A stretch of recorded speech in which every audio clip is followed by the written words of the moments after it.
Reports indicate that a prisoner at the Montego Bay lockup got a law enforcement officer's gun.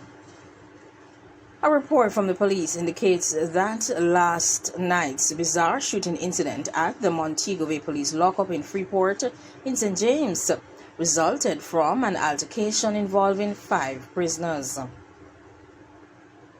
A 35-year-old inmate who allegedly used a policeman's gun to shoot at his fellow inmates is facing charges of assault, wounding, and discharging a weapon. The incident occurred close to 7:30 p.m. Reports state that an altercation developed among 5 prisoners on the cell block, which resulted in a physical altercation. During the fight, one of the prisoners sustained stab wounds to his upper body. Law enforcement officers on duty responded to the issue. Among them was an officer who was reportedly about to leave work. That law enforcement officer reportedly placed his firearm under a desk in an area close to the cell block before joining the response effort.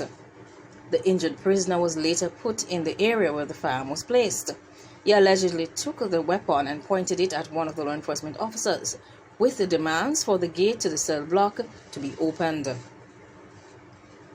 The reports state that the policeman opened the gate out of fear for his life.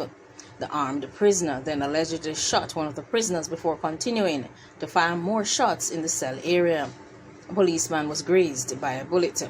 An armed female law enforcement officer who was in the vicinity reportedly went to assist her colleagues, but was reportedly frightened and was unable to respond. Another law enforcement officer took her weapon and fired at the prisoner with the gun, hitting him in the upper body and left foot. The prisoner then reportedly threw the gun on the floor. It was retrieved by the other law enforcement officers. The injured law enforcement officer, the rogue prisoner, and the man that he shot were taken to the hospital for treatment.